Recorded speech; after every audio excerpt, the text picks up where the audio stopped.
just for a laugh, even though I know that these heads have been wildly over skimmed, I'm going to do a foil ball clearance check.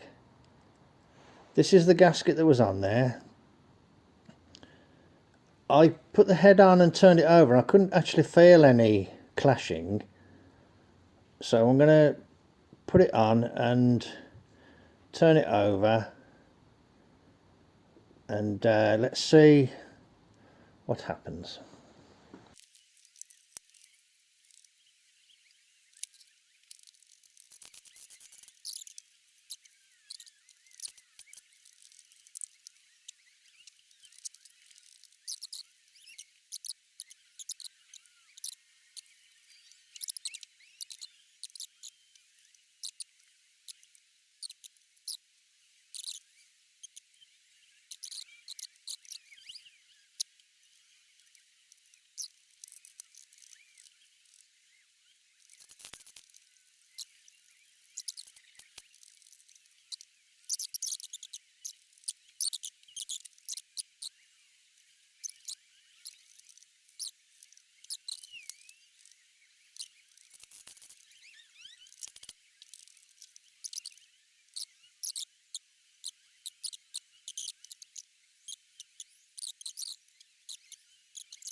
What I've done, I've attacked the head with a grinder. I've put foil balls on it, 3 on each chamber, and I've put it on and given the engine a couple of turns. So I'm going to go through again now, measuring these foil balls to see what I've got.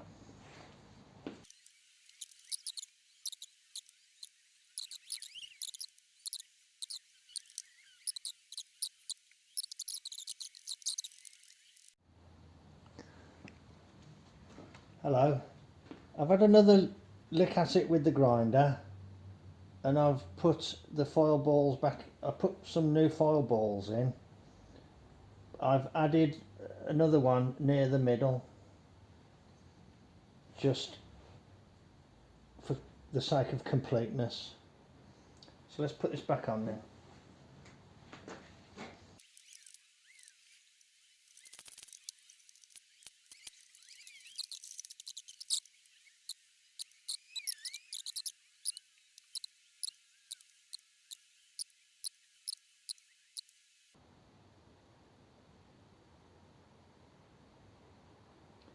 Now this one here, near the middle, actually 45. So it was worth checking that, wasn't it?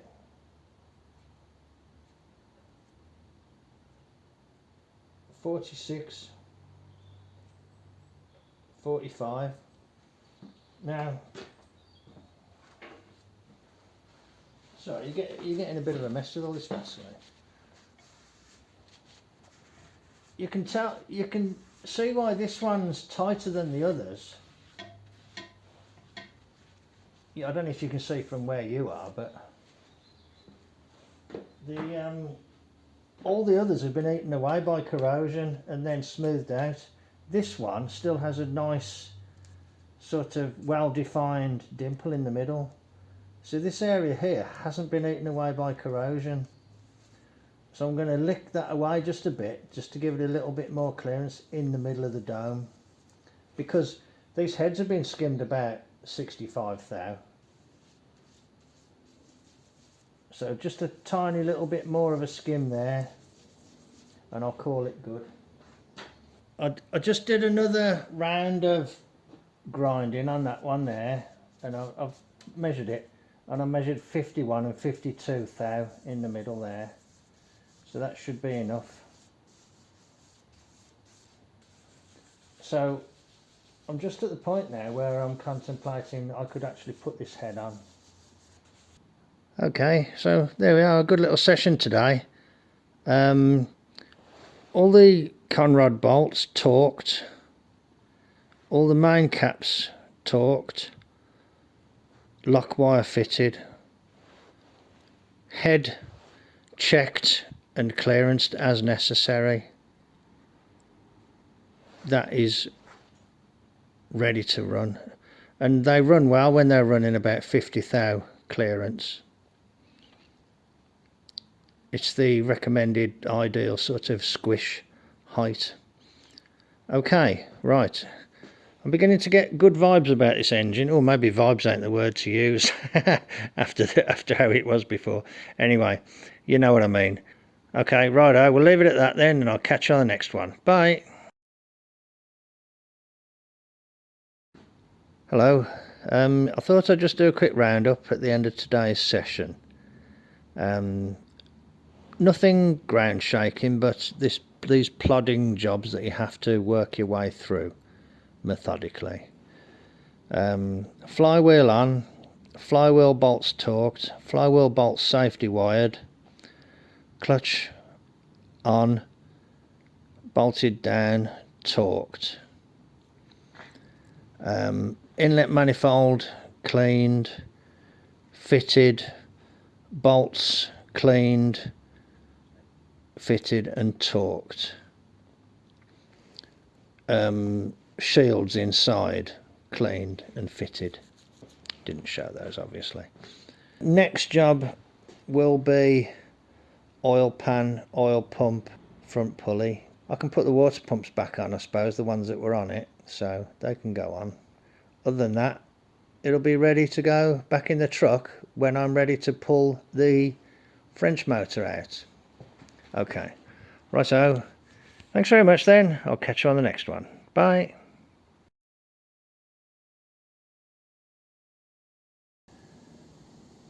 I have fitted the flywheel and the clutch, and I've just spent a while cleaning up this oil pump. This is that oil pump that was very, very sludgy, all sludged up out of the Painton engine, but I thought I would use it in this motor.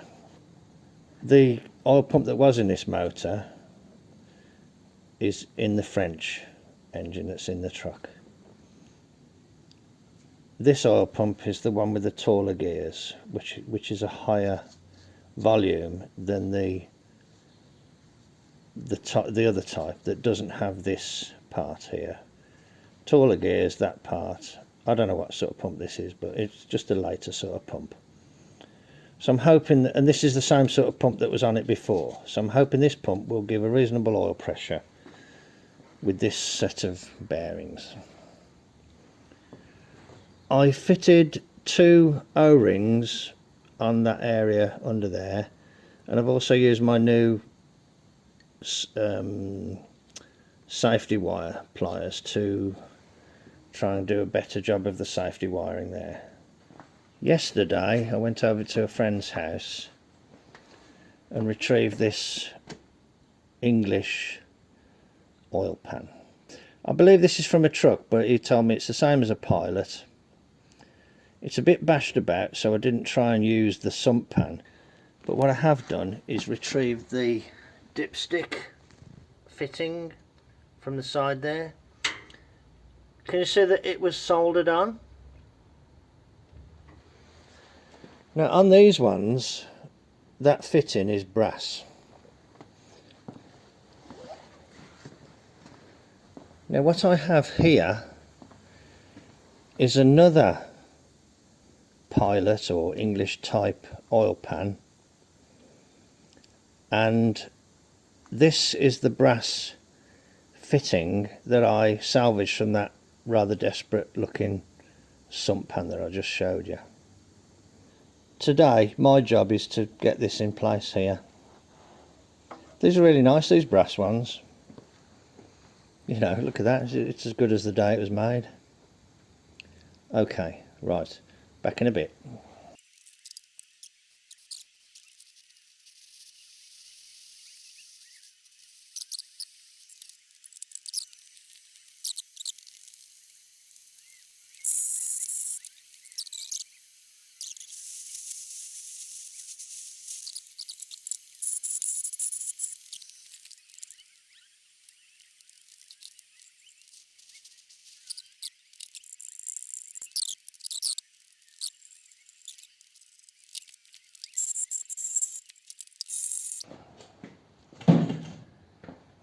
Well, this whole thing needs cleaning, and I've got to do a modification.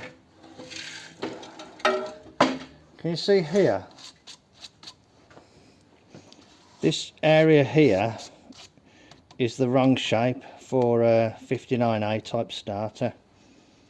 This round part, which goes from there to there, is a smaller diameter.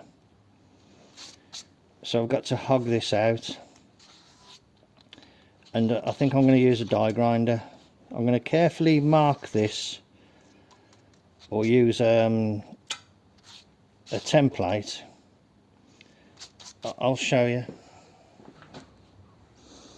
This is one that's cut from a 59A sump, and if you put that on there and line up the bolt holes, you can see it's quite a bit different. So there's the soldering job. It's a little bit untidy, but I think as far as, you know, doing the job, I think it'll do the job. Best codgery at work. So I'll leave that at that then, and I'll tackle the next job now, which is to have a go at opening out this starter hole. The bolts are on the same circle, luckily, and in the same relationship, angular. So that's my mark there. It's a little bit rough, but it's something to start with, isn't it? That wasn't a very pleasant job. Look at all the bits all over the floor. Oh, that's a mess. But what I just did, I just dismantled the end of a starter, and I've got it to a point now where this kind of drops in. It drops in okay. I think that's about as good as I'm going to be able to get it. Okay, right, that was a bit of a grueler. You know, it's a big job, that is, with a die grinder. But as you can see, you don't have to go full depth. It's about 3/16 taken out all the way around. From 2 5/8 out to 3 inches. So that's another mod that you have to do to use a English sump on an American engine. Well, I've actually only done it once before, but I have done it once before, and it did work. That was a bit of a grueler, but you know, all you can do sometimes is just go at it and get it done. Hello, I've just kind of offered the oil pan on, and it won't go down, and it's something to do with this this baffle thing. I've bent it a bit,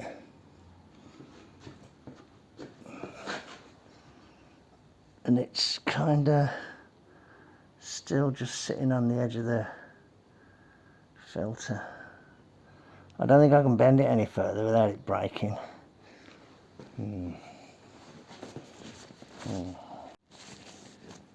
Okay, I've just done a quick weld, not this side, down there, 2 little spot welds with the gas. I'm just having a look down here now. Okay, so that looks like that's just touching there. I can just wind that back. Can you see? That looks like that just touching there. But it does look like it's predominantly clear of the filter. So I just need to put a little bend on that. And another little bit of